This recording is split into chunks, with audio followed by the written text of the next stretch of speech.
Bá tó bá ránṣẹ́ sí ọ, òun kan ni kí o ṣe.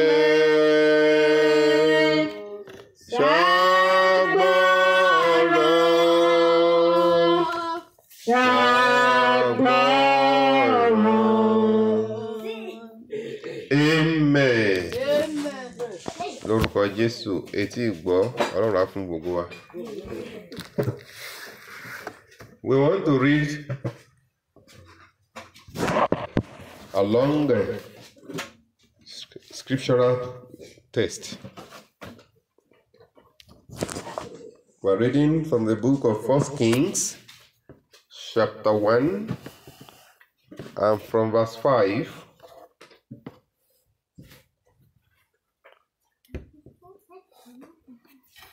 Kí gbogbo wa ó fi ọkàn wa tẹ̀lé ìtàn yẹn.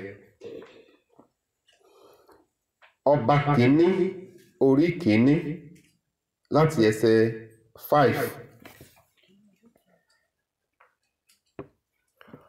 Adóníjà ọmọ Ágítì sì gbé ara rẹ̀ ga wípé èmi ni yóò jọba. Ó sì múra kẹ̀kẹ́ àti àwọn ẹlẹ́ṣin àti 50 ọkùnrin láti sáré níwájú rẹ̀. Bàbá rẹ̀ kò sì bà á nínú jẹ́ rí pé èéṣe tí ìwọ fi ṣe báyìí. Òun sì ṣe ènìyàn tí ó dára gidigidi. Ìyá rẹ̀ sì bí ilé Absalomu. Ó sì bá Joabu ọmọ Seruiah àti Abiatari àlùfáà gbèrò, wọ́n sì ran Adóníjà lọ́wọ́. Ṣùgbọ́n Sádókù àlùfáà àti Benaiah ọmọ Jehoiada àti Nátánì wòlíì àti Ṣimei àti Réì àti ọmọ ọkùnrin alágbára tí ń bẹ lọ́dọ̀ Dáfídì kò wà pẹ̀lú Adóníjà. Adóníjà sì pa àgùntàn àti màálù àti ẹran ọ̀sìn tí ó sanra níbi òkúta Sóhélẹ́tì tí ń bẹ lẹ́bàá Èrògélì. Ó sì pe gbogbo àwọn arákùnrin rẹ̀, àwọn ọmọ ọba àti gbogbo ọkùnrin Júdà ìránṣẹ́ ọba. Ṣùgbọ́n Nátánì àlùfáà àti Benaiah àti àwọn ọkùnrin alágbára àti Sólómọ́nì arákùnrin rẹ̀ ni kò pè. Nátánì sì wí fún Bátṣẹ́bà ìyá Sólómọ́nì pé, ìwọ kò gbọ́ pé Adóníjà ọmọ Ágítì jọba?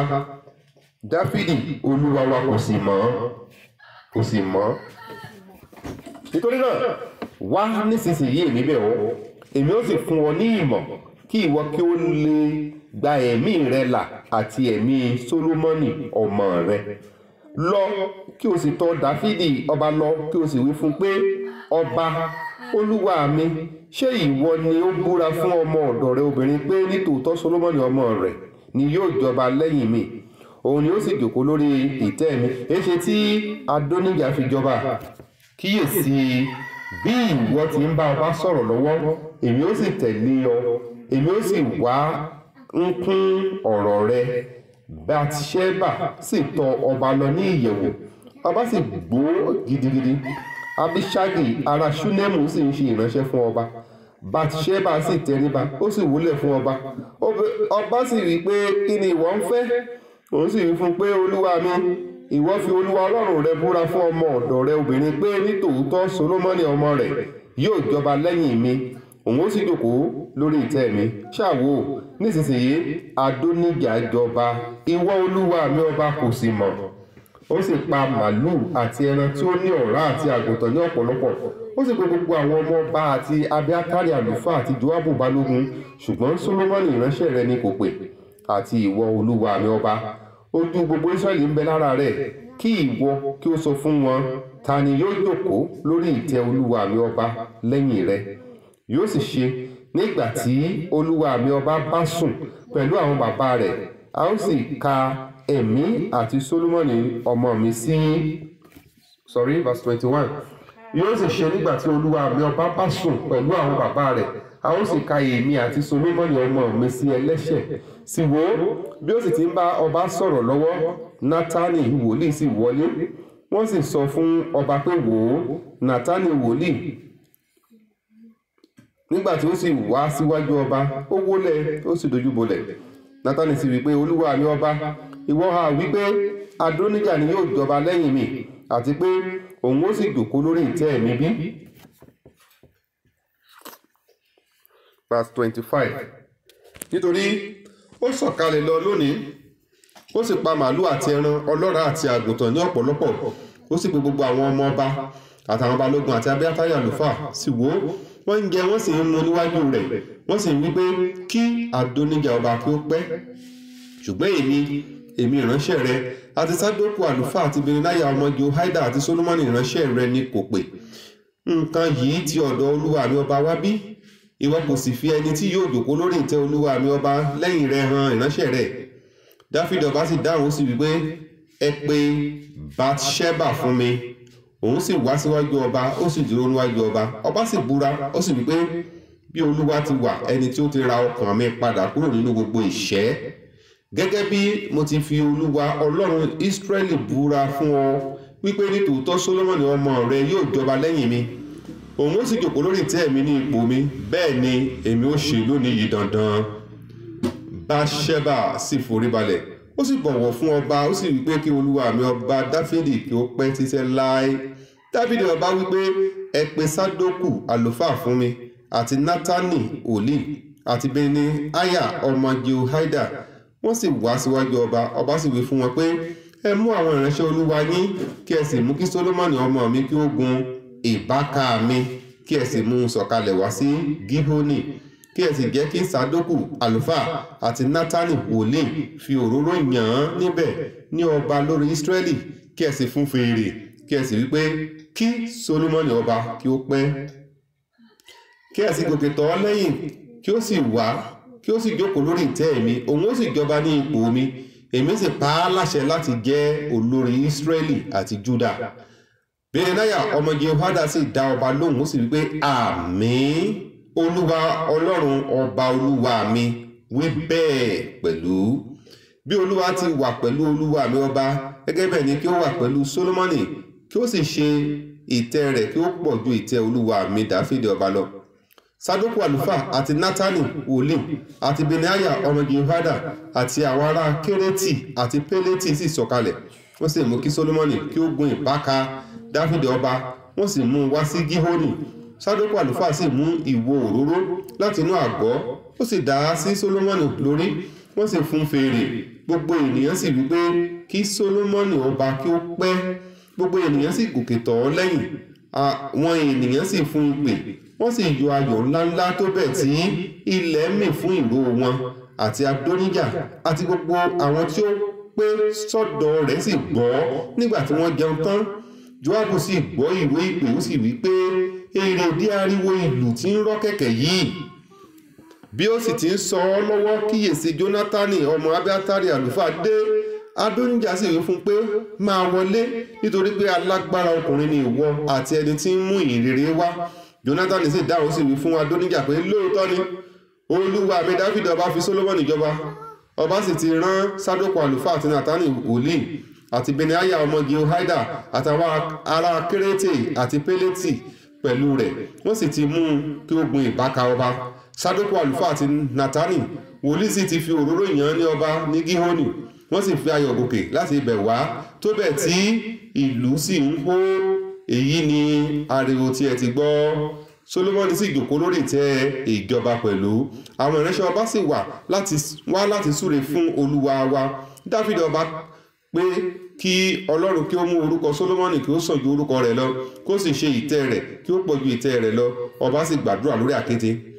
Ọba sì wí báyìí pẹ̀lú, olùbùkún ni olúwa ọlọ́run Ísírẹ́lì tí ó fún mi ní ẹnìkan tí ó jókòó lórí ìtẹ́ mi ní òní, ojú mi sì rí i. Gbogbo àwọn tí a pè tí wọ́n wà ní ọ̀dọ̀ Adóníjà sì bẹ̀rù, wọ́n sì dìde, wọ́n sì lọ olúkúlùkù sí ọ̀nà rẹ̀. Verse 50, máa fẹ́ dánu dúró ní 50 yìí. Adóníjà sì bẹ̀rù Sólómọ́nì, ó sì dìde, ó sì lọ, ó sì di ìwo pẹpẹ mú. Hallelujah. Mo fẹ́ bá wa sọ̀rọ̀ kúkúrú ká wá fi ìtókù gbàdúrà lórí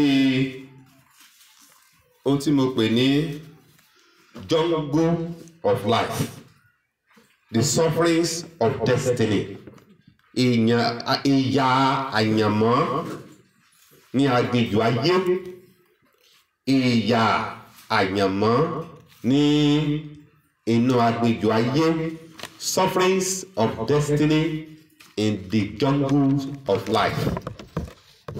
Hallelujah. Ní ọ̀pọ̀lọpọ̀ ìgbà ni àwọn ènìyàn máa ń fira wọn jọba, wọ́n á fira wọn ṣe aláṣẹ, abẹnugan tàbí ìyálóde ní ipò Ọlọ́run lórí ọmọ ológo tí a ti pè, tí a ti yàn láti ọ̀run wá wípé yóò ṣe ohun kan pàtàkì ní ayé. Níwọ̀n ìgbà tí àwọn ìyálóde, àwọn bàbá lóde, àwọn abẹnugan, àwọn ààrẹ, àwọn ọba tó fi ara wọn jẹ ní ipò yìí tó bá wà lórí àga ìgúnwà wọn síbẹ̀, irú ọmọ ológo bẹ́ẹ̀ bó ti wù kó jẹ́ ọmọ Ọlọ́run tó, ní púpọ̀ ìgbà wọn kì í sábà ń jánà, ìyà wọn máa ń pọ̀. Ìyà àyànmọ́ ìyà lè dé ìkòríta tí wọ́n máa béèrè wípé ṣé Ọlọ́run gbàgbé àwọn náà ni àbí àdúrà wọn ni, àbí àdúrà ò kì í gbà mọ́ ni. Ṣùgbọ́n ní ọ̀pọ̀ ìgbà nínú àwọn àkọsílẹ̀ ìtàn àwọn akọni tó bá Ọlọ́run rìn ní ìṣáájú, èyí tá a rí nínú Bíbélì àti ìwé ìtàn mìíràn, a rí wípé nígbà tí irú àwọn ọmọ ológo báyìí tí wọ́n bá sọjí, tí wọ́n bá Ọlọ́run sọ̀rọ̀ lórí ẹ̀tọ́ àti àyànmọ́ wọn, Ọlọ́run máa sábà ń gbé ìrànlọ́wọ́ dìde láti gbà wọ́n. Ẹ kíyèsí ìtàn tí a kà yìí, àsọtẹ́lẹ̀ ti jáde látẹnu Nátánì wòlíì láti ọdún tó ti pẹ́ wípé Sólómọ́nì ni yóò jọba ní ipò Dáfídì nígbà tó bá kú tán. Nígbà tí Sólómọ́nì bí ọmọ àkọ́kọ́ pẹ̀lú Bátíṣẹ́bà ìyàwó Ùráyà tó pa, àwọn tí Dáfídì bí ọmọ àkọ́kọ́ látọ̀dọ̀ Ùráyà, aya Ùráyà tó pa, ó gbàdúrà fọmọ yẹn mọ́ kú, Ọlọ́run mú ọmọ yẹn lọ, ọmọ yẹn kú, ó dẹ̀ dìde lọ jẹun. Wọ́n ní kí ló dé tó fi lọ jẹun tó ń sunkún? Ó ní torí pé ẹni tó ní ti gbà pé èrè ẹ̀ṣẹ̀ òun nìyẹn. Lẹ́yìn tó bá àwẹ̀ àtàdúrà tán ni àsọtẹ́lẹ̀ jáde pé torí pé ó ti ronú, ó ti àwàdà yẹ, ó dẹ̀ ti rọ́ǹbù ara ẹ yẹ, ó ti kọ̀rẹ́ẹ̀tì márèjì yẹ. Ọmọ tí Báṣẹ́bà bá padà bí ni yóò jọba ní ipò rẹ̀. Ìyẹn Solomon ló wá padà bí lẹ́yìn yẹ. Hallelujah. Now, àsọtẹ́lẹ̀ ti wà pé Solomon yóò di ọba tí orúkọ ẹ̀ ò ní parẹ́ nínú ìwé ìtàn ayé, tí àwọn ròyìn rẹ̀ láwùjọ àwọn ẹlẹ́sìn gbogbo àti àwọn onímọ̀ ìjìnlẹ̀. Ẹ wá wọmọ yìí tó ní ògo láti ọ̀run wá pẹ̀lú adé òun ìràwọ̀, ó ń dàgbà láàárín àwọn ọmọ bàbá àti ìyá rẹ̀. Lójoojúmọ́ ló ń súnmọ́ ìmúṣẹ, ó ń súnmọ́ ìtẹ́. Nígbà tó wá tó àkókò tí ìbá jókòó ní ipò ìtẹ́, àwọn kan kóra wọn jọ, wọ́n á fira wọn jẹ aláṣẹ àti ọba ní ipò ẹ̀. Adonijah òun ni second born Dáfídì ọba, sánmọ̀ jìnnà sílẹ̀ yíyé. That is to say, the age difference between Adonijah and Solomon ó kún bí okùn bàbá bí okùn ṣòkòtò bàbá àsàlá, bá ṣe máa ń fi kọ́ wa lọ́mọdé. Ẹ̀ pé bàbá àsàlá máa ń ṣàwàdà, tá ṣokùn ṣòkòtò ẹ̀ tá gùn gbọ́ọ̀rọ̀, tá ṣe gíláàsì ojú ẹ̀ tá fẹ̀ gbangba. Adonijah ju Solomon lọ. Adonijah ó ti ń ta pọ́npọ́n, ó ti ń mú ọfà, ó ti ń ta ọfà. Solomon ò tí wá sáyé. Amen. Adonijah wá jókòó bí bàbá ìsàlẹ̀ pé èmi ni yóò jọba ní ipò Dáfídì bàbá mi. Ó sì bá ó lọ mú olórí ogun bàbá ẹ̀ pátápátá, Jóábù. Ó wá lọ mú olórí àlùfáà òmùmọ́ra. Ó wá ṣe àṣẹ, ó bẹ̀rẹ̀ sí ní bribe wọn. Àwọn náà ń jẹ náà mú. Ó wá lọ kó àwọn sójà bodyguard, wọ́n bẹ̀rẹ̀ sí í ṣọ́. wọ́n lẹ̀ sáà náà sára ẹ̀ káàkiri pé èmi lọ́ba o ẹ bá ti rí mi ẹ máa tẹríba fún mi èmi lọ́ba o èmi lọ́ba o hallelujah. ọmọ ológo tó nìtẹ́ ọlá yẹ ó wà nínú kíṣìn ìyá ẹ̀ tí a ò gbóhùn ẹ̀ tí ò sọ ohunkóhun, ṣùgbọ́n nígbà tó tó àkókò fún ìmúṣẹ ohun rere tí Ọlọ́run ti sọ, Ọlọ́run gbé ìrànlọ́wọ́ ó gbé ìrànlọ́wọ́ dìde fún aláìlera. Ọlọ́run jẹ́ agbára fún ẹni tí ó jẹ́ ojo. Ọlọ́run jẹ́ oòrùn, ó jẹ́ ògbùfọ̀ àti lọ́yà fún ẹni tí ó wà ní kíṣìn ìyá ẹ̀ tí a ò gbárò yí ẹ̀ ń ta. Mo sọ ní orúkọ Ọlọ́run àwọn ọmọ ogun níwájú ẹni tí èmi àti yín péjọpọ̀ ní ìrọ̀lẹ́ yìí nínú ìrìn àjò wa lọ́dún 2020. Ta ni lọ́yà náà tí yóò bá wa ro ọjọ́ ayé wa tá gún régé? Ta ni alágbàsọ òun gan tá gbọ̀rọ̀ wa rò tá dẹ̀rọ níwájú Ọlọ́run ọ̀run wáyé tí a ó fi sọ wípé ó tó gẹ́ ẹgbọ́ tiẹ̀? Àníṣe ní ọ̀sẹ̀ tuntun tí a wọ̀ yìí Ọlọ́run yóò yàn wọ́n fún wa. Solomoni wà nípa ìlera, ó wà ní aláìlẹ́ṣẹ̀, ó wà ní mommy's pet. Bí ìyá ìbáwọ̀ kíṣì wọ́n jọ ń lọ ni, bí ìyá ìjáde wọ́n jọ ń lọ ni, bí ìyá ìrọ̀dù wọ́n jọ ń lọ ni. Nígbà tó dàgbà ó jẹ́ ẹni jẹ́jẹ́, inú yàrá tó fún náà lójó kò sí tó kàn án. Kò sí ọ̀nà tí Solomoni fi lè gbà rojọ́. Number 1, kò lè kó Adóníjà lójú torí pé sánmọ̀ jìnnà sílẹ̀. Number 2, gbogbo tí Adóníjà ní Solomoni ò ní. Number 3, ènìyàn mímọ̀ tí Adóníjà ní Solomoni ò ní. Number 4, ọgbọ́n àti agbára ogun jíjà tó wà lọ́wọ́ Adóníjà Solomoni ò ní. Adóníjà ti bá bàbá ẹ̀ rìn ìrìn àjò ogun, wọ́n ti jọ lọ sójú ogun ńlá, ogun tó léwu gan. Láàrin gbogbo ogun iná wọ́n ti jà, wọ́n ti ṣẹ́gun, wọ́n ti padà wálé. Ó mọ ogun jíjà, Solomoni ò jagun rí. Kò sí ohun tí Solomoni tó fi lè sọ pé bọ̀dá tàbí ọ̀nkú ìtẹ́tẹ́ ìjòkó lè yẹ èmi mọ̀ lọ́lọ́run fún. Hallelujah. Èmi náà tún sọ lẹ́ẹ̀kan sísẹ̀, àníbólúwá ti ń bẹ níwájú ẹni tí èmi àtẹ̀yìn dúró.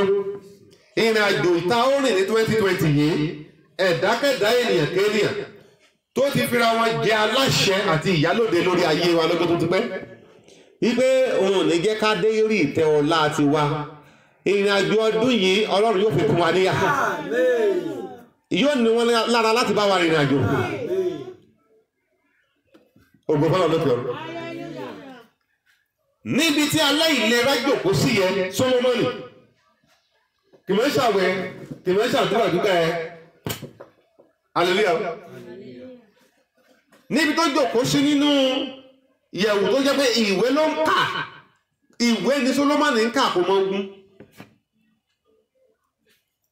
Now Ọlọ́run wá gbé wòlíì dìde tó ṣiṣẹ́ pẹ̀lú bàbá ẹ̀ Nátánì.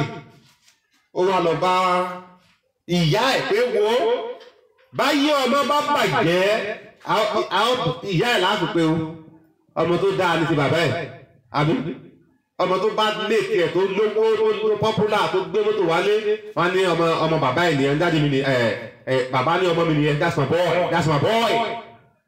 Ṣùgbọ́n ọmọ tó bá ya gbá tó ya kúrá sígboro kúrá mà tẹ̀tẹ̀ tó sọ́bọ̀n ọmọ ta nìyẹn, ọmọ ìyá ẹ̀ nìyẹn, ó ti já ìfún ìyá ìjẹ ẹ̀ rí, ọmọ ìyá ẹ̀ nìyẹn, mi mọ̀ bí tó ti rí, a kì í bírú ọmọ báyìí nílé wa. Hallelujah o. Wọ́n wá lọ sọ fún pé wo bá ṣẹ́ bàbó bá panu mọ́ lójú ayé ẹ̀ báyìí ògùn ọmọ ìyádẹ̀ awọlẹ̀.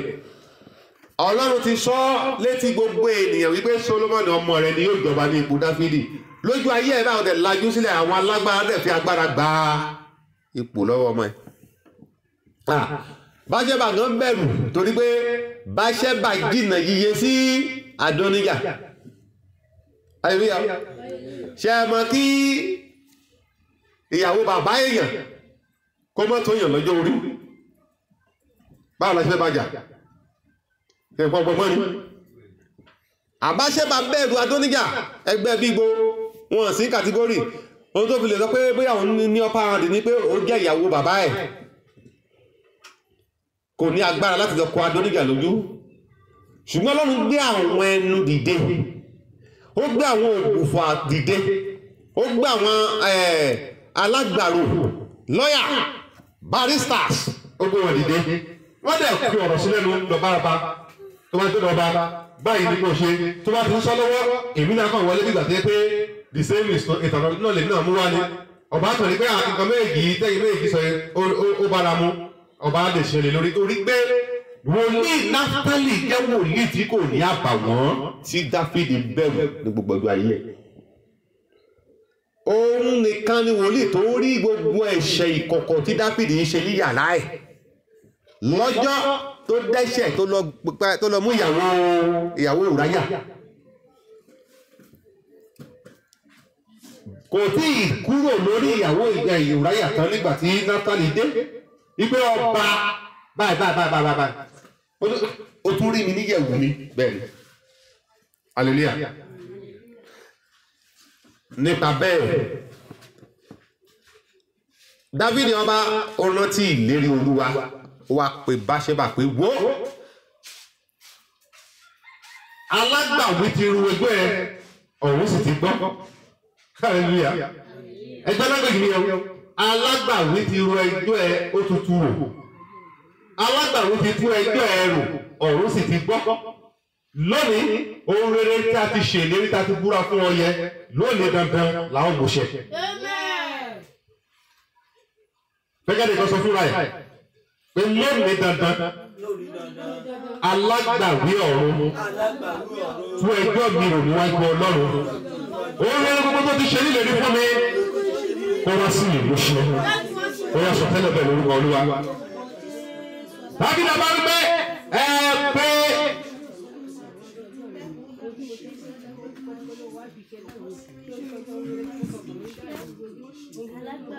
Báṣẹ́bà jáde fún mi nígbà tí wọ́n pè dé oníwò lónìí dandan ni kò dọ̀la mọ́ a ti tú ẹjọ́ ẹrù alágbàwí ti tú ẹjọ́ ẹrù ọ̀run sì ti gbọ́ èmi náà sọ́ọ́ lórúkọ lọ́la àwọn ọmọ pé lónìí alágbàwí ọ̀run Jésù Kristi tú ẹjọ́ mi wò rú ẹjọ́ mi níwájú ìtẹ́ àánú rú ẹjọ́ mi fún ẹni tí ń bẹ lórí ìtẹ́ rú ẹjọ́ mi fún Ọlọ́run tó ṣẹ̀dá ọ̀run àti ayé ilẹ̀ omi àti ohun tó ní àti ohun tí kò ní.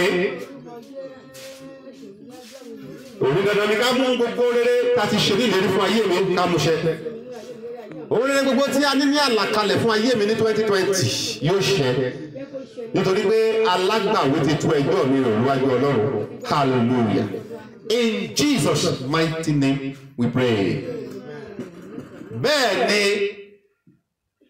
níbi tí àwọn tó ń fira wọn jẹ ọba àwọn tó ń jẹ gàba lórí ìràwọ̀ ọmọ ológo níbi tí wọ́n ti ń ṣàjọyọ̀ wípé ọwọ́ mi ti tẹ̀ ẹ́ mo ti jẹ́ máyé mo ti jẹ ìràwọ̀ ẹ̀ máyé mo ti lo òògùn ẹ̀ mọ́gbà tí wọ́n ti ń ṣe pọ̀pọ̀ ṣìṣì bẹ́ẹ̀ ni ariwo ta alátẹ̀yìn Ọlọ́run gbé ariwo ìṣẹ́gun àjọyọ̀ àlùyọ ìṣẹ́gun Solomoni dìde lẹ́yìn wọn bí wọ́n ti fẹ́ nígbà tí wọ́n jẹ oúnjẹ tó ni wọ́n tó gbọ́ ǹjẹ́ ẹ mọ̀ wípé lẹ́sẹ̀kẹsẹ̀ ni bíbélì ṣe pa wọ́n padà wọ́n ti jẹun yọ wípé àwọn ti ṣẹ́gun wọ́n ti lo Solomoni mọ́gbà ṣùgbọ́n nígbà tí ariwo ìlú ó dúró tí gbogbo ilẹ̀ mì kìjìkìjì nígbà tó dé kí á nínú wọn fún ẹ̀rù bà wọ́n ara wọn gbọ̀n wọ́n lọlé pẹ̀lú ìtìjú. Every power or group of persons that have gathered because of I and you to celebrate our defeat, they will return shamefully in the name of Jesus. Ẹ̀dágẹ́dá ènìyàn kéènì agbára kágbára tó ti kó àwọn ọjọ́ papọ̀ láti ṣe àjọyọ̀ àlùyọ wọn lórí ayé mi àti ẹ̀yin wọn ó padà sílé pẹ̀lú ìtìjú ńlá.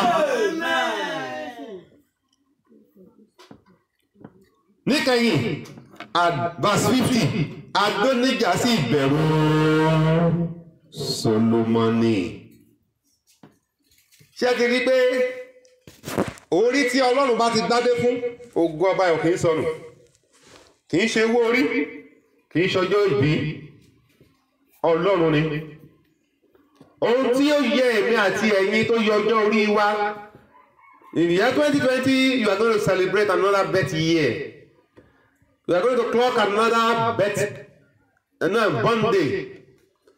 Ohun tó yẹ èmi àti ẹ̀yin tó yọ ọjọ́ orí wa fún ọdún 2020 yìí tí ènìyàn ò lè ṣe, Ọlọ́run á ṣe fún wa. Kí ni mo fẹ́ lọ ta ọ̀rọ̀ yẹn ní kókó báyìí ká lè gbàdúrà. Àwọn ìyà àyànmọ́ tá ń jẹ nínú aginjù ayé yìí òun lẹ rí ẹ. Ní kókó gbà la máa wò pé ibi tọ́lọ́run dá mi sí yìí náà ni mo wà. Rárá, circumstances ti pa kádàrá. Ìjàmbá ti ṣẹlẹ̀ nínú ìrìnàjò omi àti ẹ̀yin. Ọlọ́run kọ́ ló ṣe bẹ́ẹ̀. Ní ìgbà mìíràn ènìyàn ló ṣe tàbí Sátánì ló ṣe. Gbogbo ọ̀nà tí ìka inú ayé ti dá ọ̀nà èmi àti ẹ̀yin rú lónìí Ọlọ́run yóò tutù.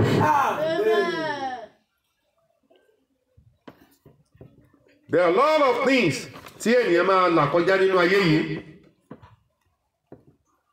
À ń gbé nínú ayé tó jẹ́ pé àwọn tó ń yọ̀ ayọ̀ wọn ń peléke sí ni, àwọn tó ń sọkún ẹkún wọn kan lè ìbànújẹ́ sí ní ojoojúmọ́ ni.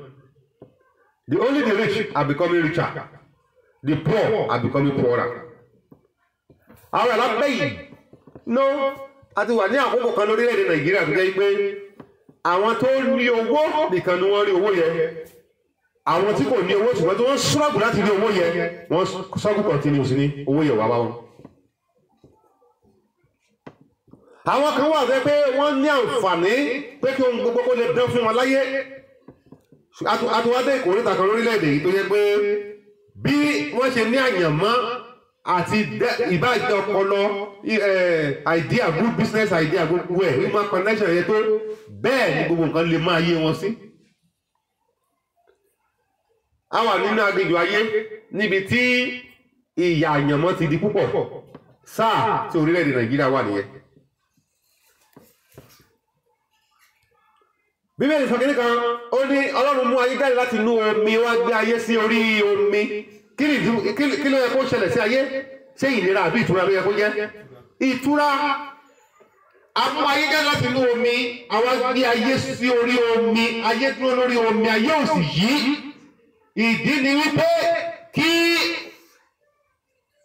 a máa gba national AC láti inú òkun sára ká ní ìtura. Ṣùgbọ́n orílẹ̀-èdè Nàìjíríà ti dé sáà kan tí pé ní ìkòríta ìtura iná ló ń jó wa. Aginjù tí a wà yìí, aginjù tí ènìyàn ti ń làágùn lábẹ́ AC. Ṣùgbọ́n mo gbàdúrà pé ká tó lọ lé lálẹ́ òní, Jésù yóò fún wa ní nǹkan kan tí a ó fi rìnrìn àjò ọdún yìí. Tí ìtàn èmi àti ìwọ tó ń gbọ́ mi tí yóò fi yàtọ̀ síta àwọn tó kù. Ògo fọ́lọ́run lókè ọ̀run.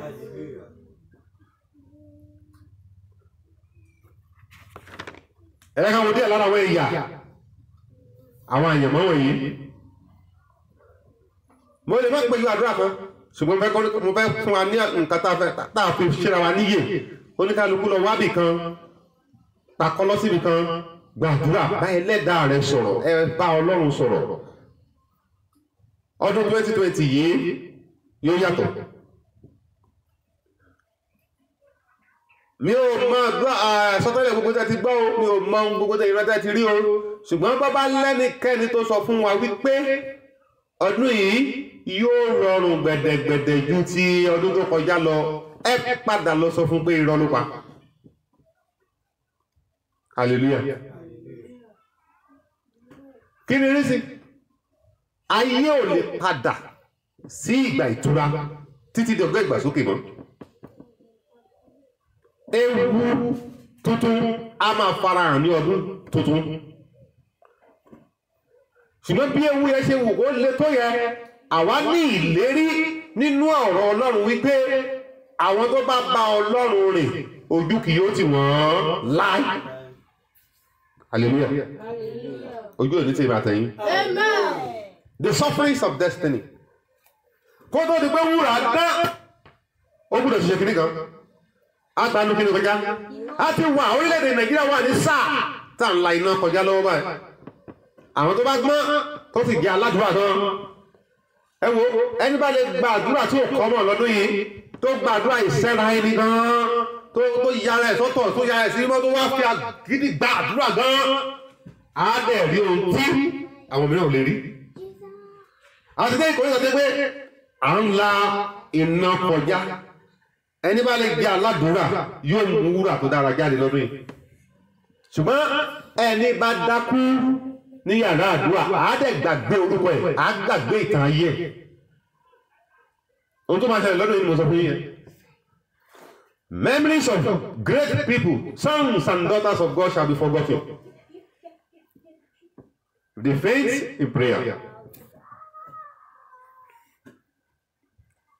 Àwọn kìíní kan wà tó ń ṣàkóbá àyànmọ́ nínú agbègbè ayé yìí tó dẹ̀ kó ìyàjẹ́ ni. Àwọn ọwọ́ òdì kan ti wọlé sí wa lára látọ̀dọ̀ àwọn ọ̀nkù, bọ̀dá, màmá, ìyá, ẹ̀gbọ́n, ìyálóde, àwọn tó yanra wọn gẹ́gẹ́ bí aláṣẹ, àwọn tó fẹ́ra wọn sí ipò alábòójútó, àwọn tó fẹ́ra wọn tó sọra wọn di wòlíì ayé wa. Ẹ ká wò wọ́n ní lẹ́sẹsẹ. Ìkíní,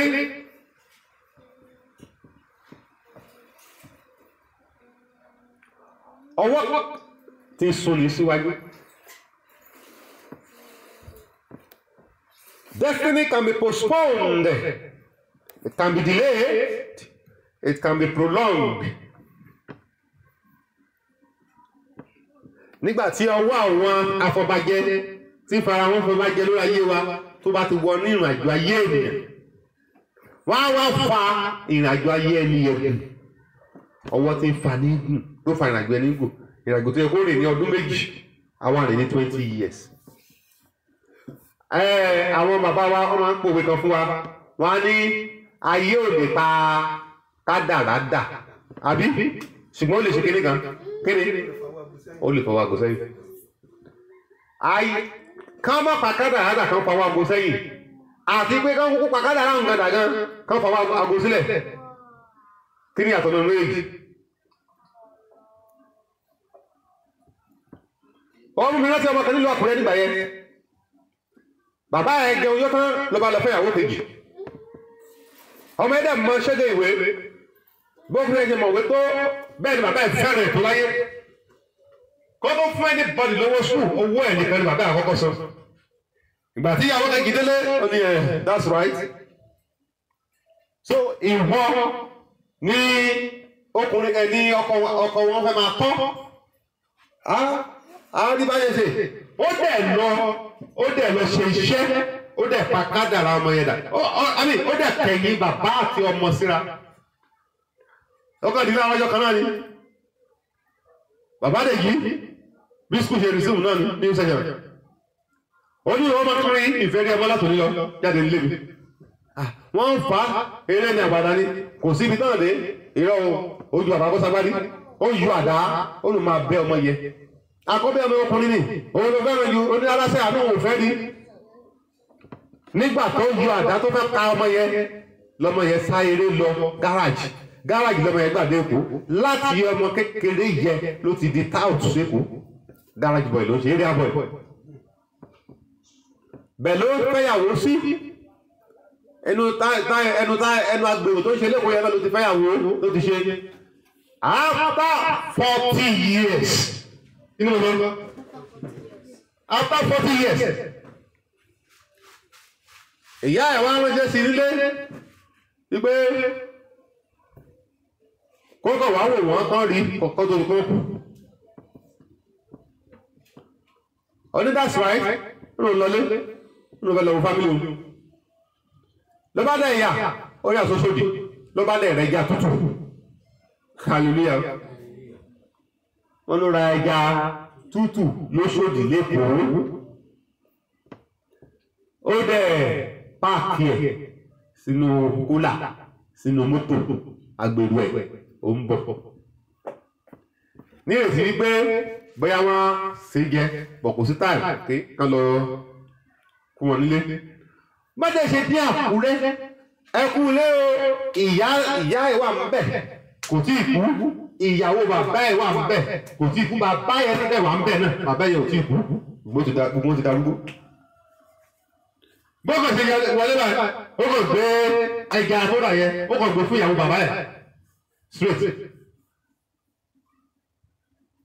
ìyá ẹ̀dẹ̀ wọlé kí ló rà wá ó ní ẹja tó rà wá ní ẹgbẹ́ tán pín ìyàwó bàbá ẹ̀ dẹ̀ pín ó mú tiẹ̀ ó fún ìyá ẹ̀ ní ẹja tiẹ̀ ìyá wa ní pé kò sẹ́bẹ̀ ńlẹ́ o yẹ ká sáré sẹ́bẹ̀ fún ọmọ tí ó yẹ fẹ̀dé yìí o ló gbé ọ̀bẹ tó máa gbé lé ẹja báyìí kíní kan nú háráhárá nínú ẹja lọ́hùn ìgbà tó máa fi yẹ̀wò ó di tírà ìgbà tó máa fi mú tírà yẹn jáde táwọn bẹ̀rẹ̀ sí ní tùpẹ́ ẹwẹ́ wo nǹkan tá nínú ẹja tó rà wá ọkùnrin ìgbà tó máa fi tú tírà yẹn tá máa tú òwú pupa òwú dúdú òwú gbogbo ẹ̀ tán kan pépà tó wà nú lọ́hùn ìgbà tó máa fi wò ó wọ́n kọ síbẹ̀ wípé èmi lágbájá hallelujah pé èmi lágbájá lónìí tí ń ṣe ọjọ́ báyìí mo kọ ẹ̀yin ọmọ lágbájá tí ń ṣe ọkọ mi àti ọkọ mi mo kọ ẹ̀yin wọn síra pé àti òwú dúdú àti òwú funfun wọn kì í bára wọn jiyàn tó ń ríra yín mọ́ hallelujah pé a ṣe ìdájọ́ yìí lónìí a dẹ̀ gbé sí omi ọ̀gbẹ̀sẹ̀ obìnrin yẹn ṣe ìdájọ́ yẹn ó parí tírà yẹn ó wá lọ jù sódò ọ̀gbẹ̀sẹ̀ 40 years after tọmọ ń bọ̀ nílé láti kó ẹja tó rà wá fún wọn lé nínú ẹja lọ ti rí tírà ọjọ́ sí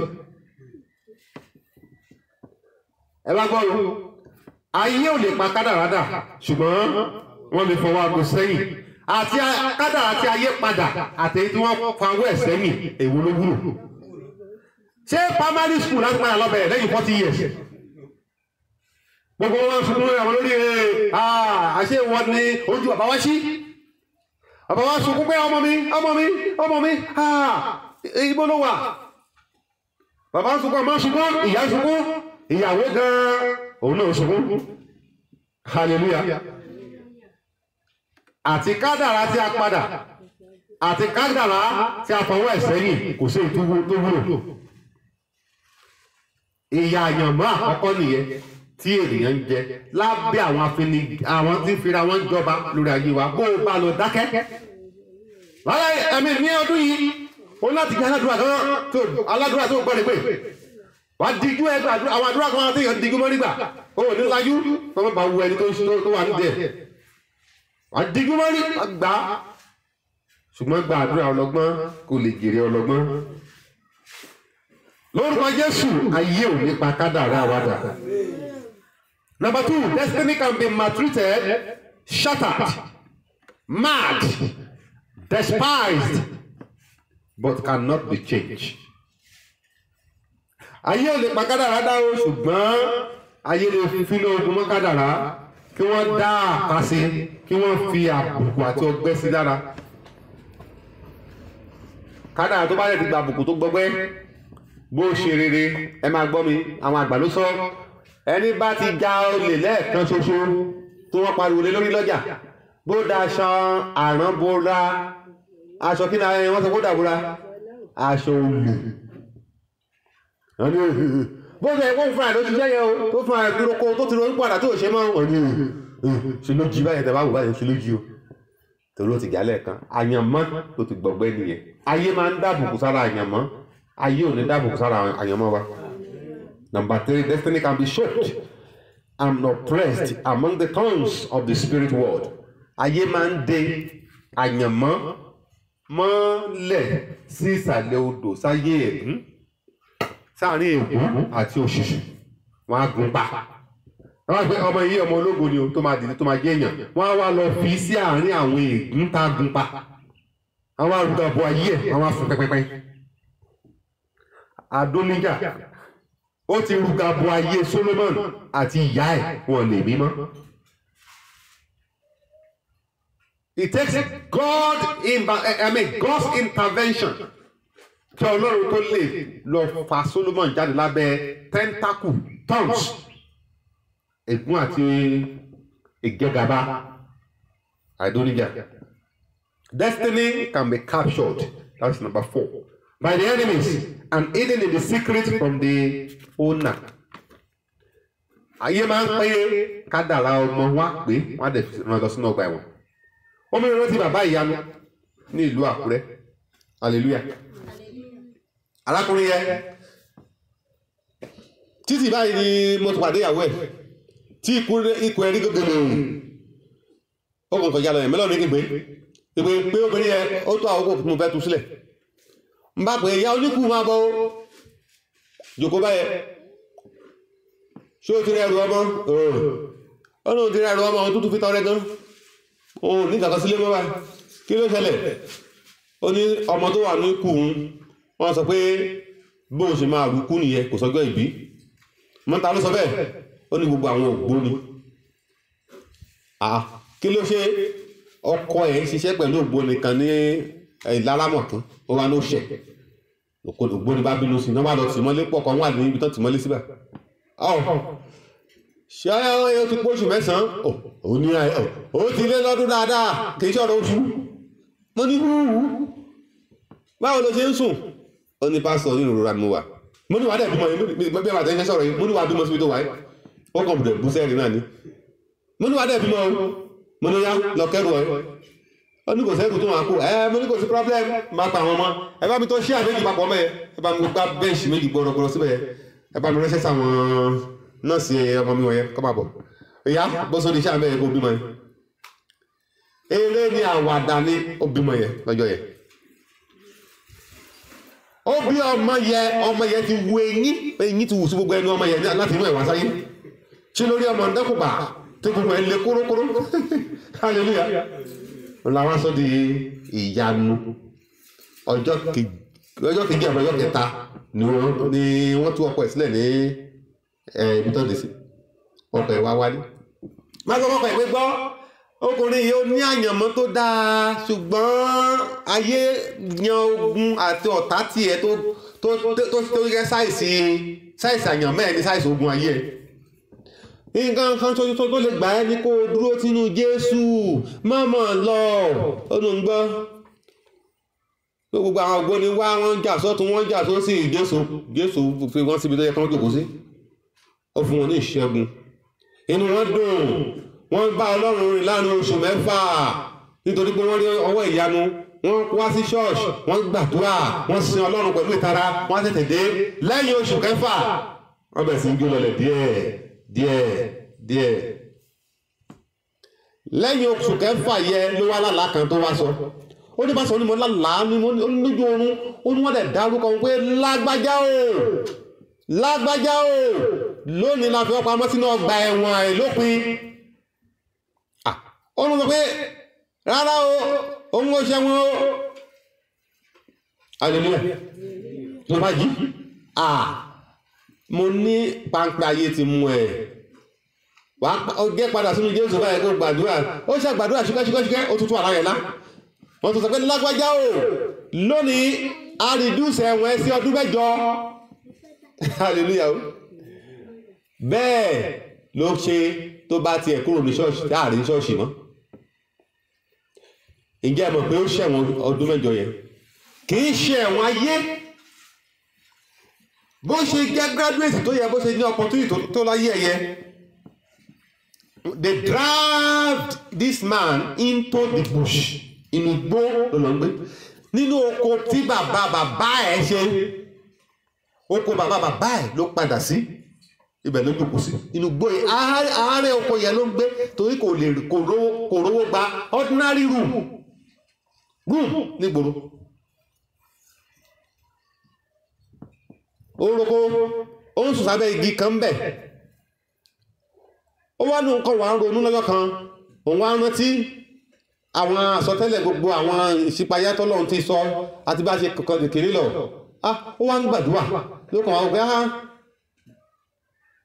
kóun bá dé lè rí brọ́dà alágbájá báyìí o ayé òun bá dẹ̀ tún dá o ìbákúnlẹ̀ gbàdúrà fún òun ló ṣe tó sùn bóyá sùn náà bá mú lẹ́nìkan wá fara hàn lójú àlá pé pẹ̀lẹ́ o èyí yóò ti ẹ̀rọ tí wípé ẹ̀wọ̀n ẹ̀kú ọdún kan ìgbà yẹn ní ẹ̀ tó ṣí wípé ẹ̀wọ̀n ọdún 8 tí wọ́n fi sí yẹn òun ló ṣe pé wo ọ̀gbẹ́ni ẹ̀wọ̀n ẹ̀kú ọdún kan lẹ́yìn ọdún kan ni wàá tó parí ẹ̀wọ̀n ẹ̀ pé ṣùgbọ́n bó o bá fẹ́ bọ́ sórí igi tó ń sùn yìí níbẹ̀ ni wọ́n dájọ́ gbogbo ògùn ilé bàbá ẹ̀ sí ohun gbogbo tó fẹ́ wáyé wá ṣe láyé ó wà nínú igi tó ń sùn sí tó bá fi wo kórókórókóró abẹ́ igi yẹn ló sùn sí ọdún ẹni gbogbo àwọn àgbẹ̀ tó kàn ń dá àjọ ọkọ pamọ́ sí àwọn lọlé o ẹ bá wa tọ́jú ọkọ wa o ẹ bá wa tọ́jú àgbègbè òun ló bá wọn nígbà tí gbogbo yẹn bá ti lọlé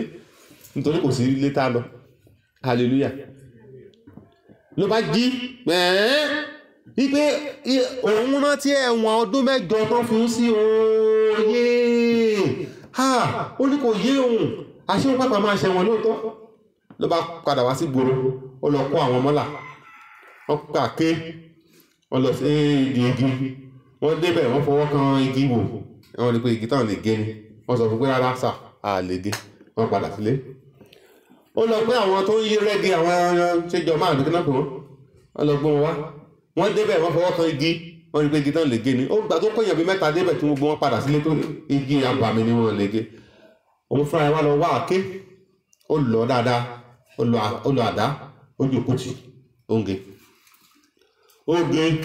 ọjọ́ kìíní ọjọ́ kejì ọjọ́ kẹta gbogbo àwọn tó wá sópa kí lágbájá kí ló ṣe ẹ́ ṣé ìṣe pé nǹkan tó ń ṣe ẹ́ ti àfẹ́ tọpọlọ ẹ igi àbáláyé ló ń dé yìí igi tí bàbá ẹ tí wọ́n fi ṣàgbè tí gbogbo èèyàn tó kó yẹ kókè kò sí àdáni kankan lò oúnjẹ nígbà tó di ọjọ́ kẹta tó máa gé igi dé inú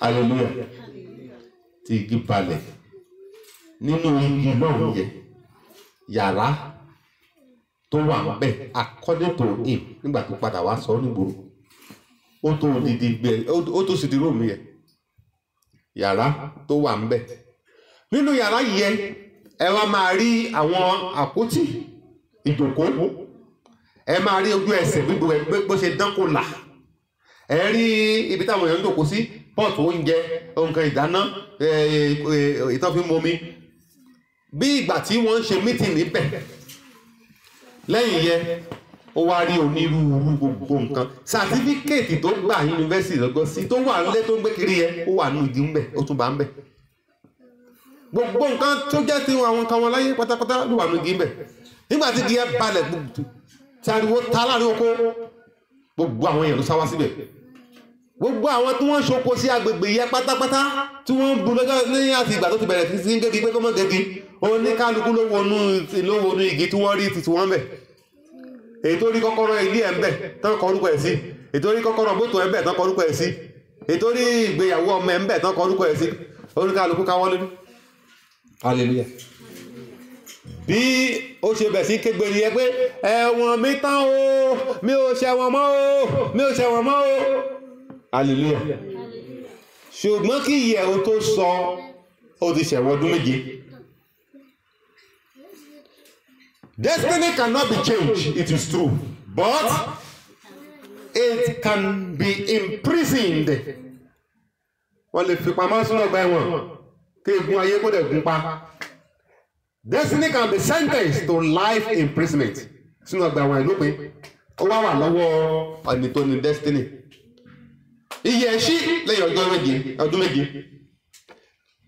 ní ọjọ́ kejì tí ẹ̀ṣí yẹ tó gẹ́gẹ́ yẹ dàbí tó gbàdúrà yẹ tó bọ̀ wọn ìṣẹ̀wọ̀n mọ́ yẹ lọ́jọ́ kejì ní gbogbo Cocoa Association Cocoa Farmer Association of Ondo State ni wọ́n dẹ̀ wá pàdé ní ìdọ̀rẹ̀ pé ẹgbẹ́ ká wá ọkùnrin kan tá jẹ sẹ́kítìrì wa but à ń fẹ́ ẹni tó kàwé wọ́n wá ní ọkùnrin olóbùkú kan wà ní oko tí a ti bá rí pàdé rí kò nílé kò lẹ́bí kò lára inú ìgbẹ́ ló ń gbé àárẹ̀ bàbá ẹ̀ ló ń gbé graduate ni òyìnbó ńlá ló ń dáde kan sọ ságbàdo àti iṣu lóko hallelujah gbogbo wọ́n dẹ̀ yan representative láti Àkúrẹ́ lọ bá nínú oko oko bí ọkọ̀ gbẹ̀sàbí reserve nínú òun gbà wọ́n gbé lọ wọ́n dẹ̀ lọ bá ń bẹ̀ pé wo gbogbo wa ti parapọ̀ ìwọ ni wàá jẹ́ secretary wa látòní lọ sálárì ẹ òun lélẹ̀ ìgbà tó dé tó ṣàlàyé tó ṣírò owó tá máa gbà 120,000 wọ́n dẹ̀ fún ní mọ́tò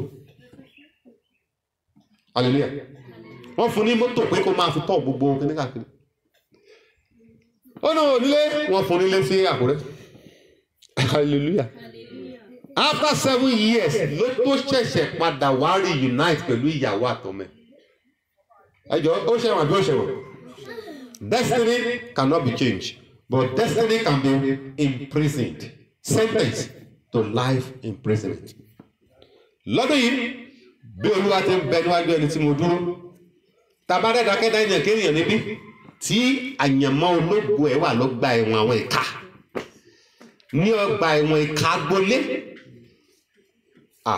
2020 ó máa different o torí pé ọwọ́ agbára tó ju ajúni lọ ọwọ́ agbára yẹn ọ̀rọ̀ yóò fi gbé ìbàjẹ́ jáde. Number 6 bẹ́ẹ̀ àyànmọ́ ò bá ṣe ń pààrọ̀ ayé a máa ṣe aláyànmọ́ lọ́nà wọ́n á kúkú darí ẹ̀ sí gbó wọ́n kiri ẹ̀ gbogbo ṣé ẹ rí problem tí àwọn generation ta wà yìí tí wọ́n ní ni pé gbogbo wa mọ̀ ọ̀nà wọ́n ti fi ọ̀nà hàn wá ṣùgbọ́n ọ̀gọ̀ọ̀rọ̀ nínú àwọn ènìyàn ló yàn láti kiri gbogbo ẹni bá dẹ̀ ti mọ̀nà pé kó tún darí kó tún kiri gbogbo wọn. ta ní ọ̀nà náà Jòhánù orí 14:6 ta lọ́nà ta ló sọ báwo ló ṣe sọ ó ní nígbà náà Jésù pé èmi ni ọ̀nà òtítọ́ àti ìyè Jeremiah sọ wípé ẹ ó gbọ́ ohùn kan ní etí yín látẹ̀yìn wípé èyí yìí ni ọ̀nà náà ẹ máa rìn ní inú ẹ̀ ó sì fún àwọn èèyàn sọ pé rárá o a ò ní rìn níbẹ̀ that is the problem we have in this generation. Orílẹ̀-èdè Nàìjíríà àti ọ̀dọ́ àti àgbà àti èwe wọ́n ti dé ìkórìtà tó yẹ pé a ti fi ọ̀nà wọn ṣùgbọ́n wọn kọ̀ wọn ò fẹ́ rìn lọ́nà náà ẹni ìbádẹ́ ti rìn lọ́nà tó kiri gbogbo báyìí ò pa kádàrá ẹ̀dá kò ní dé ilé kádàrá. Destinator can be misled out of his destiny. Number 7, which is the last one tí màá dánu dúró sí ká lọ gbàdúrà ìwọ̀nba ọ̀rọ̀ là ń sọ fún ọmọ létí kan tẹ́lẹ̀ ni màá sọ báyìí ọmọ létí hallelujah. Destiny can be killed completely fún wọn fọ́ jìmọ̀ pátápátá kó kú kó má mi mọ́ but cannot be changed. Destiny cannot be changed but it can be killed. Ẹjọ́ kí wá ní ìwúlò ẹ̀ kádàrá tí kò ṣe é yí padà ṣùgbọ́n tí ayé lù pa tó kú nígbà tó wà láàyè kí ni ìwúlò ẹ̀. Ìyà méje tí àyànmọ́ ń jẹ ní aginjù ayé òun nìyẹn. Àwọn èèyàn ti fi ìdájọ́ òru wọ́n ti fi pa ìràwọ̀ mọ́nìyàn lára wọ́n ti fi pa àyànmọ́ mọ́ni lára ṣùgbọ́n òun rere gbogbo tí ayé ti pa mọ́ ìmọ̀ àtìyìn lára lọ́gọ́ tó ti pẹ́ agbára ìjíǹde yóò sọ wọ́n jí lónìí. Heaven and earth will pass out but the just a punctuation o rò pé yẹn ni judge tí mo lè sọ kéré jù like period full stop comma àbí nínú ọ̀rọ̀ Ọlọ́run kò ní lọ láìṣe tọ́lọ̀ bá sọ pé full stop nìyẹn àṣẹ tọ́lọ̀ bá sọ pé ok mo dánu dúró dẹ̀ kọ́má ó dánu dúró náà nìyẹn hallelujah. ìmọ̀ náà fún àtìyẹn 2020 yìí gbàtí ìrìn àjò ayé wa Éfésù orí 6 ẹsẹ̀ 10 Ephesians chapter 6 verse 10 Epistle of Paul to the Ephesians chapter 6 verse 10. Kí ni ó ní ká ṣe nínú Olúwa yọ? ó yá mo fẹ́ kẹ́nìkan ó ṣí kó kà fún wa. lákòótán ará mi ẹ jẹ́ alágbára nínú Olúwa àti nínú agbára ipá rẹ̀. 2020, only those that are violent in prayer will make outstanding success and achievement. 2020, àwọn tó wíìrì tó rẹ̀wẹ̀sì nínú yàrá àdúrà a máa gbàgbé ìrántí wọn. Lórúkọ Jésù wọn ò ní gbàgbé ìrántí yìí. Wọn ò ní gbàgbé ìrántí yìí náà. If you will not fight, your to-be nature will remain in prison. You will remain a prisoner. Ọ̀nà tó yẹ kẹ́ jẹ́ ọ̀nà tó yẹ kẹ́ ló jẹ́ lọ́dún yìí, a ó dẹ̀ jẹ́. A prayerless destiny carrier is a prisoner in the jungle of life. Failure to fulfill your destiny will make you an offender. Hallelujah. Níbi ìmọ̀ àdáni dúró sí. Ayé ò lè pa kádàrádà lóòótọ́, ṣùgbọ́n ìyà méje kan ń bẹ. Táyé fi ń jẹ kádàrá tó burú ju pé ká padà. All right. Ọmọ kan ní ìlú Àkúrẹ́ ni mo ti ṣe gbàgbọ́ dáadáa, ibẹ̀ mo ti bẹ̀rẹ̀ gbàgbọ́, ibẹ̀ mo ti ṣiṣẹ́ Akin dáadáa, so kò sí mímọ̀ ṣe sọ̀rọ̀ tí mo ti sọ sórí Àkúrẹ́, hallelujah.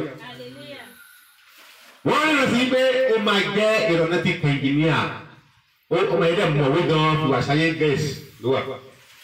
Nígbà tó dé SS3 tó fẹ́ ṣe wàhálẹ̀ ní ọ̀rẹ́ ẹ̀ bá mú senior prefect boy wá kámọ́lé.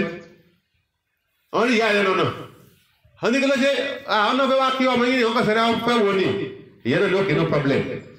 Wọ́n bá mú wọlé ló bá tilẹ̀kùn mọ́ ọ̀rẹ́ ẹ̀ bá tilẹ̀kùn mọ́ wọn àti senior prefect boy. Wọ́n bá lọ́dún sẹ́rẹ́ lọ́nà níta. Ìyá ẹ̀ náà béèrè pé ayélujára wọlé ńkọ́. Hallelujah. Bí ọmọ yẹn ti para ẹ̀mọ́ tó yẹ ní senior prefect boy náà bá gbóyún síkù ẹ̀. Ẹ̀ẹ̀kan yẹn náà ni o kò ṣe rí o, ṣùgbọ́n ìbejì ló fi bí. Kò lè ṣe wáyẹ̀kì yẹn mọ́, ìyá ò dẹ̀ lówó. Ẹni tó dẹ̀ fún lóyún rèé, ó sá lọ. Hallelujah. Ní bóyá 4 or 6 years after, tí ìyẹn ti graduate ó ti dé ìyẹn tó fún lóyún, ó ti graduate ó ti ṣe tó ti bá tẹ̀ lọ. Wọ́n ṣẹ̀ṣẹ̀ wá béèrè pé ọmọ tó yẹ ń kọ́ ọmọ tó mọ̀wé gan-an tó fẹ́ máa ń gba everything scholarship gbogbo ẹ̀ tán ló máa tán ni wọ́n ti ríran sí pé ó máa jẹ́ aeronautic engineer. Níbo ló wà báyìí? Òun ló wà ní Adégbọlá junction. Kí ló ṣe ń bẹ̀? Òun yan bọ̀ọ̀lì àtẹ̀pàtà. Ó yan bọ̀ọ̀lì àti ẹ̀pàtà. Ọmọ kan níbí. Hallelujah. That one is a change destiny. A change. Àyànmọ́ tí wọ́n kádàrá tí wọ́n padà nìyẹn. Àbí? Wọ́n ti kọ́, wọ́n dẹ̀ ti fi hàn pé òun tá a kọ́ mọ́ ẹ nìyí. Ó dẹ̀ fún ara ẹ̀ gbé pé wá o senior boy ohun tí wọ́n kọ́ mọ́ mi rèé o, ṣùgbọ́n mo fi tayé lọ́rẹ. Senior boy dẹ̀ gbà lọ́wọ́ ẹ̀. Ó dẹ̀ gbé senior boy dẹ̀ gbé ìbejì lọ́wọ́. Lọ máa tọ́jú eléyìí tó bá dé pé bí ń pa yín lọ máa yan bọ̀ọ̀lì àti ẹ̀pà ní garage. Ayé ò lè ṣàdédé gba kádàrá lọ́wọ́ èèyàn bẹ́ẹ̀ ènìyàn ò bá ti gbé ohun tó ní tí ò bá ti gbé tọrẹ. Ibi tó fẹ́ parí ọ̀rọ̀ mi sí nìyẹn. Lọ́dún yìí má gbé ohun rere sọnù kí ajá má bàa lépa ẹ. Má gbé wúrà ẹ síwájú ẹlẹ́dẹ̀. Má gbé ohun tó dára tà. Má gbé ìwà ọmọlúwàbí tà.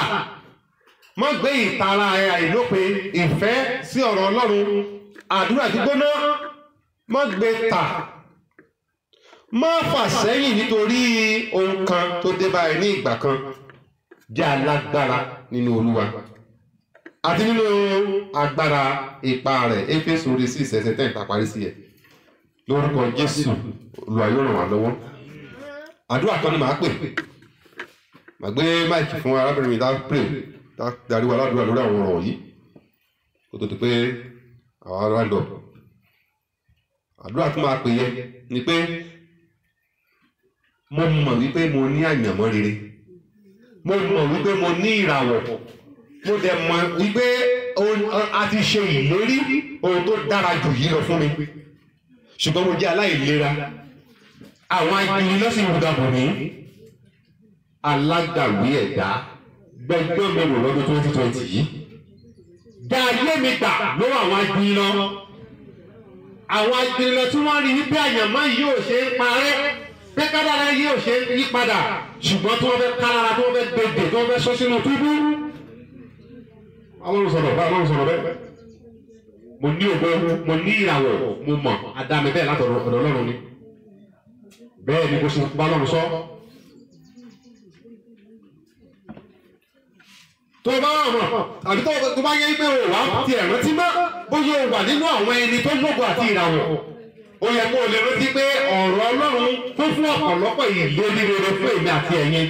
Ó yá bá Ọlọ́run sọ pé alágbàwí ẹ̀dá, mo mọ̀ nínú ọ̀rọ̀ rẹ wípé a ti ṣe ìlérí owó dára jù báyìí lọ fún mi, èyí tí yóò farahàn nínú ayé mi lọ́dún yìí. Àwọn ìlérí ọjọ́ pípẹ́, àwọn àsọtẹ́lẹ̀ rere gbogbo, àwọn àlá rere gbogbo tí mo ti ní. Ṣùgbọ́n gba ayé mi lónìí lọ́wọ́ àwọn ajẹgàba, lọ́wọ́ àwọn ajúnilọ́ tí wọ́n ń fi èkún ayé lọ́ fi kún kádàrá ẹ̀ nípa.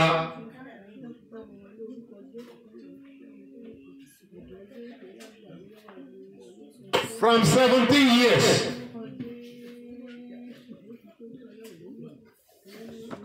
Wọ́n ti gbé Joseph sọ sí àtìmọ́lé.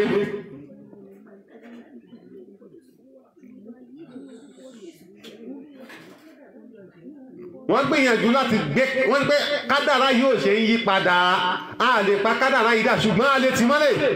Ìjà asọ́tún túbú ẹlẹ́wọ̀n kì í lọ́jọ́ ayọ̀ náà. Àbí èèyàn mélòó lẹ ti rí tó wà lẹ́gbà ẹ̀wọ̀n tó tún gbé invitation sílá kó n fẹ́ ṣe marriage, n fẹ́ sílé rárá. Ẹlẹ́wọ̀n kì í lọ́jọ́ ayọ̀. Gbàmí lọ́wọ́ àwọn àjònílọ́ tó fi àyànmọ́ mi sátìmọ́lé, tó fi kádàrá mi sáhàmọ́, tó sọ mí dá láìmọ́ ṣe.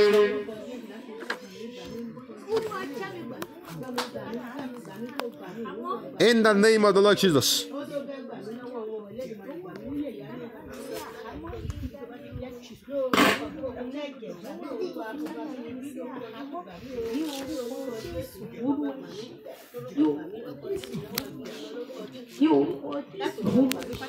Mo fẹ́ kó bẹ̀rẹ̀ sí sọ fún Ọlọ́run, Olúwa já mi gbà lọ́wọ́ àwọn tó fi kádàrá mi, tó fi àyànmọ́ mi sínú àhámọ́, sínú ọgbà ẹ̀wọ̀n ọjọ́ pípẹ́. Olúwa já mi gbà, Olúwa já mi gbà, Olúwa já mi gbà lọ́wọ́ àwọn tó fi kádàrá mi sínú ọgbà ẹ̀wọ̀n ọjọ́ pípẹ́. Ní orúkọ Jésù ojú àkókò, ní orúkọ Jésù Olúwa já mi gbà, ní orúkọ Jésù Olúwa já mi gbà. Ẹ̀mí ò gba àwọn olódodo là, ẹ̀mí ò gba ìpè àwọn olódodo ní orúkọ Jésù. Nínú ọdún 2020 yìí, Olúwa já mi gbà lọ́wọ́ àwọn ajúnilọ́, lọ́wọ́ àwọn tó fi mí sí ọgbà ẹ̀wọ̀n ní orúkọ Jésù. Olúwa ṣe bẹ́ẹ̀ ní orúkọ Jésù. Olúwa já mi gbà lọ́wọ́ wọn ní orúkọ Jésù Kristi Olúwa wa. Amen.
ṣẹ́kẹ́ṣẹkẹ̀ tí ayé fi dè mí sínú ọgbà ẹ̀wọ̀n yìí ó jẹ́ ká sọ fún Ọlọ́run pé Olúwa lọ́dún yìí mo fẹ́ bọ́ Olúwa bá mi já Olúwa já finá já fàrá já ní orúkọ Jésù ọgbà ẹ̀wọ̀n ìdádúró ó lè kọjá ibẹ̀ yẹn tó bá ní kó tún gòkè wọ́n tún fi ẹ̀wọ̀n wọ́n tún fi fà é padà tó bá ní kó tún lọ àlùjọ kan wọ́n ní àrẹ́mọ̀ kò tọ́ sí ọ gbogbo àwọn ogun bẹ́ẹ̀ tó sọ pé rárá ire ò tọ́ sí ẹ ó yẹ o iná Ọlọ́run yóò lò ní bí àrá ni bẹ̀rẹ̀ sí sọ fún mi pé mo fẹ́ bọ́ lọ́wọ́ ogun ayé lọ́wọ́ ogun iṣẹ́ lọ́wọ́ ogun àjẹ́ lọ́wọ́ ogun ìdílé ìyá lọ́wọ́ ogun ìdílé bàbá lọ́wọ́ ogun ará ní orúkọ Jésù mo fẹ́ bọ́ ó yẹ lu àrá ó yẹ lu iná láti fi já wọn ní orúkọ Jésù Olúwa ẹ ṣe bẹ́ẹ̀ Olúwa ẹ ṣe bẹ́ẹ̀ Olúwa ẹ ṣe bẹ́ẹ̀ Olúwa ẹ ṣe bẹ́ẹ̀ Olúwa ẹ ṣe bẹ́ẹ̀ ní orúkọ Jésù Olúwa ẹ ṣe bẹ́ẹ̀ Olúwa ẹ ṣe bẹ́ẹ̀ ogun àwọn ará ni nínú ọdún 2020 yìí ó tó gẹ́ ní orúkọ Jésù Olúwa ẹ ṣe bẹ́ẹ̀ ohun tí a kọ̀ ni ó tó gẹ́ ohun tí mo kọ̀ ó tó gẹ́ ó ti tó gẹ́ ìbànújẹ́ nínú ayé mi ó tó gẹ́ àìsàn nínú ayé mi ó tó ohun tí o kọ̀ ni bẹ̀rẹ̀ sí sọ fún Ọlọ́run kí ló tó gẹ́ àìní yìí ni ìdádúró yìí ni àìrí ìṣàdúrà ìgbà ni ìyanu tí ìyanu ọgbọ́n pípẹ́ tí a ti retí sí òde ni Ọlọ́run ìyanu ó tó gẹ́ ìsọ́mì ni ìgò bẹ̀tẹ́ ni bẹ̀rẹ̀ sí sọ fún Ọlọ́run kí ni ó tó gẹ́ bẹ̀rẹ̀ sí sọ fún wípé ó tó gẹ́ àìsàn yìí nínú agbára ni ó tó gẹ́ àìlera ni ó tó gẹ́ àìní yìí ó tó gẹ́ àìsàn yìí ó tó gẹ́ ní orúkọ Jésù ó yẹ ohun tí a kọ̀ lẹ́ bẹ̀rẹ̀ sí sọ fún Ọlọ́run bẹ̀rẹ̀ sí sọ fún Ọlọ́run wípé ó ṣe kí ni ó tó gẹ́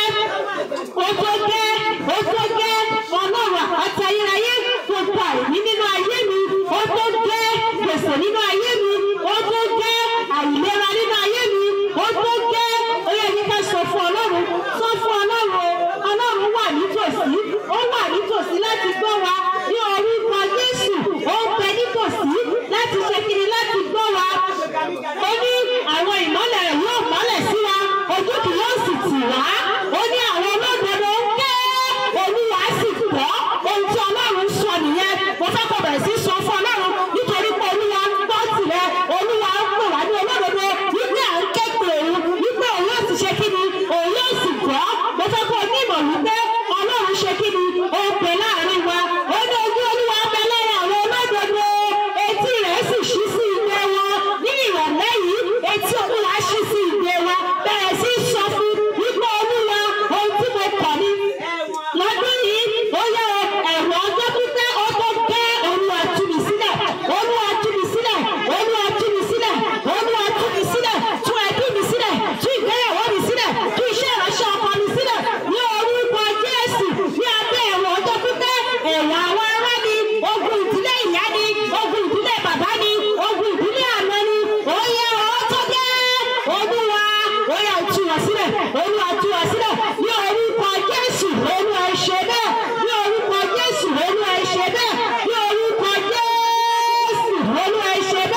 ẹ̀mí mímọ́ mọ ohun tí yóò ṣe táyé mi yóò fi dára. Jésù mímọ́ ohun tí yóò ṣe, ẹ̀mí mímọ́ mọ ohun tí yóò ṣe. Jésù mímọ́ ohun tí yóò ṣe táyé mi yóò fi dára. Amen.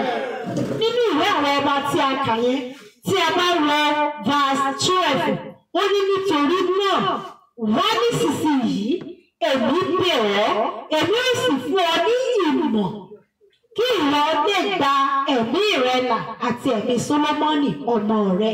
Èmi ó fún ọ ní ìmọ̀. Amen. Olúwa, ìmọ̀ tí yóò gbé mi dé ibi tí ìwé mi wà lọ́dún yìí ní orúkọ Jésù, Olúwa fi fún mi. Agbára láti lè gbé ìgbésẹ̀ débẹ̀, Olúwa fi fún mi. Ẹ jẹ́ ká sọ dàdúrà. Bàbá ní orúkọ Jésù. Arúgbó bá ṣe bọ̀ òpẹnu mọ́ ní kété tí a ti fún ní ìmọ̀ yẹn láti lè gba ẹ̀mí rẹ̀ là, láti lè gba ẹ̀mí àti ọmọ rẹ̀ là. Arúgbó lọ́jọ́ náà ló gbé ìgbésẹ̀ láti lè tẹ̀lé ìmọ̀ náà. Olúwa, ìmọ̀ tí yóò gbé mi dé ibi tí ire mi wà àti ìgbésẹ̀ lọ́gán láì fi jáfara tí yóò gbé mi dé ẹkùn àti agbára tá fún mi ní ìgbésẹ̀ bẹ́ẹ̀ ní orúkọ Jésù, Olúwa fi fún mi. Lọ́dún yìí Olúwa fi fún mi.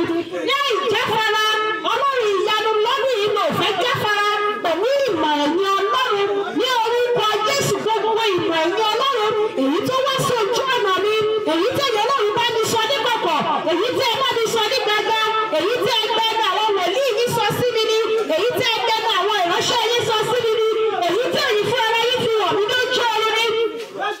A ní ìgbésẹ̀ ní kọ́kọ́ sí ní orúkọ Jésù, Olúwa fi fún mi láti lè gba ẹ̀mí mi là àti ẹ̀mí àwọn ará ilé mi ní orúkọ Jésù, Olúwa ìṣe bẹ́ẹ̀ ní orúkọ Jésù, Olúwa ìṣe bẹ́ẹ̀ ní orúkọ Jésù, Olúwa ìṣe bẹ́ẹ̀ ní orúkọ Jésù, Olúwa ìṣe bẹ́ẹ̀ ní orúkọ Jésù, Olúwa ìṣe bẹ́ẹ̀ ní orúkọ Jésù, Olúwa ìṣe bẹ́ẹ̀ ní orúkọ Jésù, Olúwa ìṣe bẹ́ẹ̀.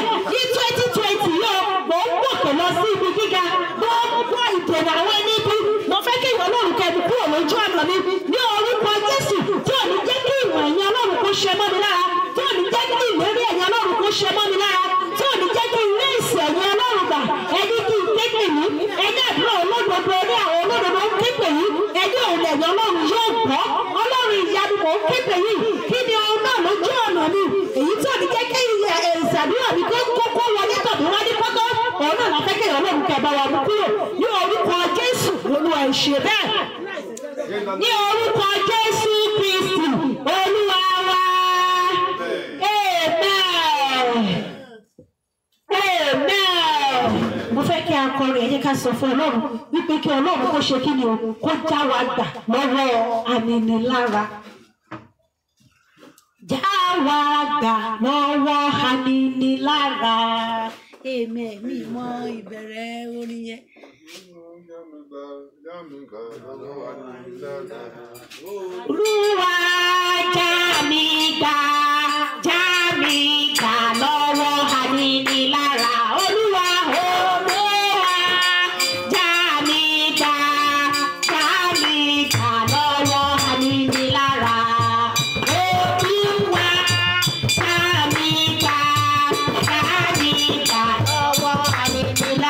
Olúwa, Olúwa já mi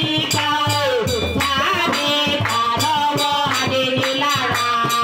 Já mi gbà lọ́wọ́ aninilára. Olúwa já mi gbà lọ́wọ́ aninilára. Olúwa já mi gbà lọ́wọ́ aninilára. Olúwa já mi gbà lọ́wọ́ aninilára. Olúwa já mi gbà lọ́wọ́ aninilára. Mo gbà ládùúrà pé ní 2020 yìí Ọlọ́run á já èmi àti ọgbà lọ́wọ́ aninilára ní orúkọ Jésù. Ẹ jẹ́ ká sọ di àdúrà pé Olúwa, gbogbo àwọn aninilára, ìdílé ìyá ni, ìdílé bàbá ni, ti ibi iṣẹ́ ni, ti àdúgbò ni, tó ní òní dábí pé wọn ò ní bá wa ya yòó rere nínú ọdún yìí. Olúwa já wa gbà. Ẹ jẹ́ ká sọ di àdúrà kí Ọlọ́run kó sọ ìmọ̀ wọn di asán, kí Ọlọ́run kó sọ ète wọn di òfo, kí Ọlọ́run kó sọ ìmọ̀ wọn di asán lórí ayé wa ní ọdún 2020 yìí. Olúwa já mi gbà, Olúwa já mi gbà lọ́wọ́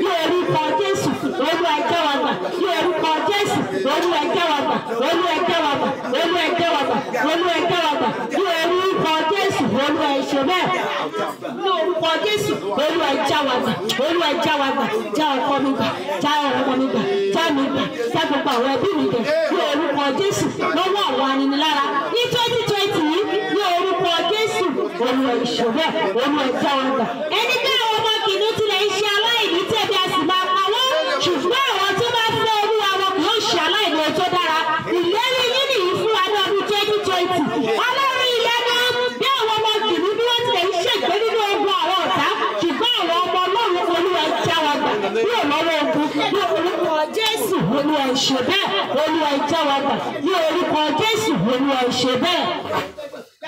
In Jesus' mighty name we pray. Amen. So pray fire of deliverance. Fire of deliverance. Pass through my life. Pass through my life. Deliver my destiny Deliver my destiny from the grip of wickedness. from the grip of wickedness. Iná ìtúsílẹ̀ láì ṣẹ̀dá mi kọjá. Láì ṣẹ̀dá mi kọjá. Já ayé mi gbà. Já ayé mi gbà. Lọ́wọ́ àwọn afikádàrá ṣòfò. Lọ́wọ́ àwọn kádàrá ṣòfò. Amen. Ó ti rí bẹ́ẹ̀ lórúkọ Jésù Olúwa wa. Mo ló rí bẹ́ẹ̀ lórúkọ Jésù Olúwa wa. Àmín. Mo fẹ́ ká ẹ sọ àsọtẹ́lẹ̀ nínú orin yìí kó tó di pé mo gbàdúrà fún wa. Èmi tẹ́ ìwé yìí ẹ̀làjú ẹ̀ mọ́dójú ẹ̀làjú kẹwò mi ṣe rí báyìí. Ṣé rí mi? Okay. Hallelujah.